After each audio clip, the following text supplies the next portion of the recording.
Shalom Bapak Ibu saudara sekalian kasih Tuhan. Judul renungan pada hari ini yaitu doa dengan kerendahan hati. Terambil dalam Lukas 18 ayat 9-14, tapi akan saya bacakan di ayat yang ke-14. Demikian firman Tuhan. Aku berkata kepadamu, orang ini pulang ke rumahnya sebagai orang yang dibenarkan Allah dan orang lain itu tidak. Sebab barang siapa meninggikan diri, ia akan direndahkan, dan barang siapa merendahkan diri, ia akan ditinggikan. Amin. Bapak Ibu saudara sekalian dikasih Tuhan, doa itu harus didasari dengan kerendahan hati. Di perikop ini Tuhan memberikan perumpamaan tentang berdoa dengan memperbandingkan cara berdoa orang Farisi dan pemungut cukai. Dua tokoh yang kehidupannya itu sangat berbanding terbalik 180 derajat. Seperti yang kita tahu, orang Farisi adalah orang yang mengerti hukum-hukum Allah dan pemimpin spiritual pada zaman itu. Sedangkan pemungut cukai, perlu kita ketahui bahwa pemungut cukai ini sangat dibenci pada saat itu karena pekerjaannya adalah suka nagih-nagih orang untuk membayar pajak. Dan Tuhan memakai kisah kedua tokoh tersebut sebagai bahan perumpamaan dalam hal berdoa. Orang Farisi dalam doanya selalu menganggap dirinya ialah orang yang paling suci. Orang Farisi ini dengan bangganya meninggikan semua pekerjaan yang sudah ia lakukan untuk Tuhan, dan dia memandang orang lain lebih rendah daripada dirinya. Di sisi lain, pemungut cukai ia menyadari akan kekurangan dan ketidaksempurnaannya dalam menjalankan hukum-hukum Tuhan. Ia berdoa dengan kerendahan hatinya untuk meminta pengampunan dan belas kasihan kepada Tuhan.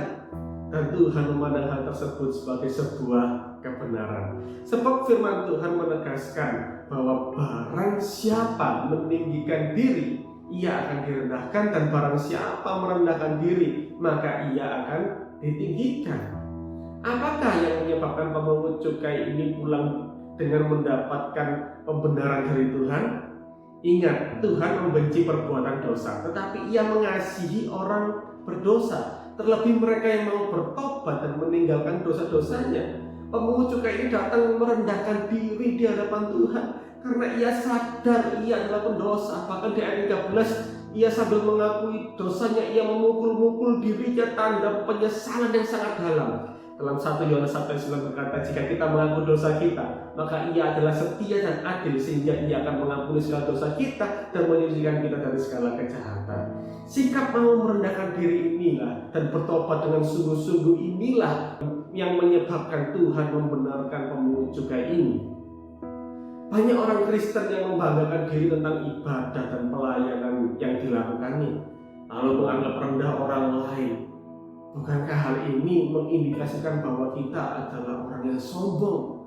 Seharusnya ketaatan dan kesetiaan kita dalam ibadah dan pelayanan menjadikan kita itu lebih rendah hati.